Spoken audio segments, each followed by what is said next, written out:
Dysfunctional vet. What do we have here? We have a dog. What we have right here is a board. This board has been ripped to be 5.5 inches from one end to the other, and it has been cut to be a nominal 1.5 inch thickness. If we zoom in right here, you can see where I made the initial cut down here on this distal end right there.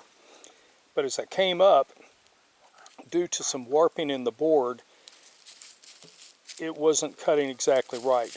So I moved the saw back, I moved the log forward, and then I reclamped using these bar clamps to hold the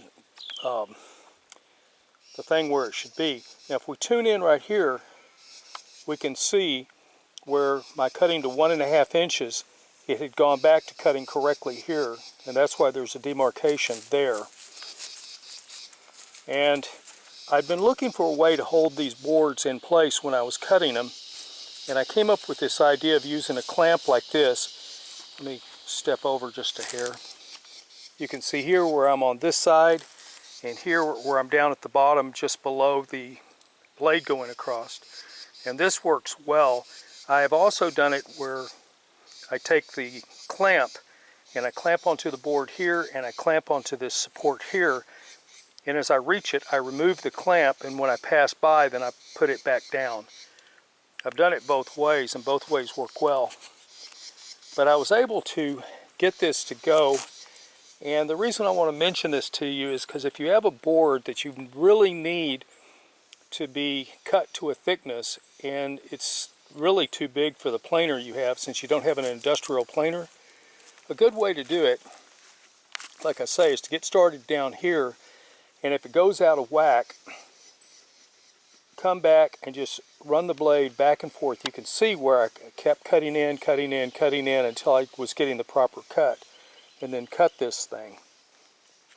One of the problems with wood, it's just like a brick wall.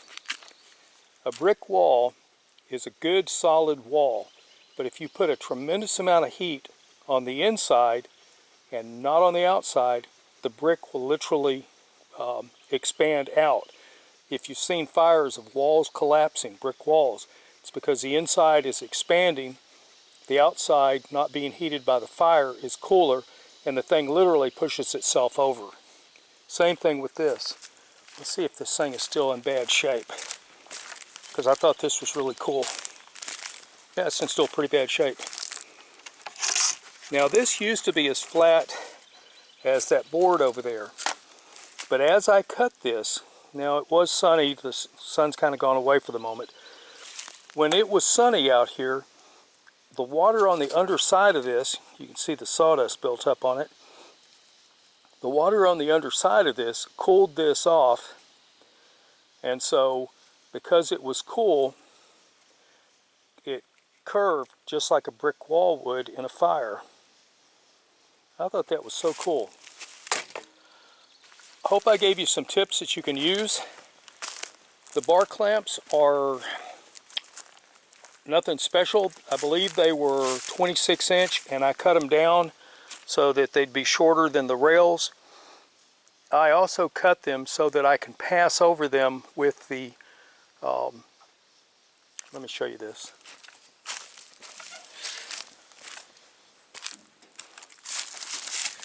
Right here on the front of the saw, see this area right here?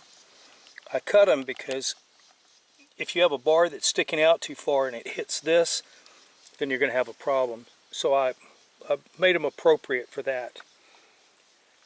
Hope this helps. Dysfunctional Vet out.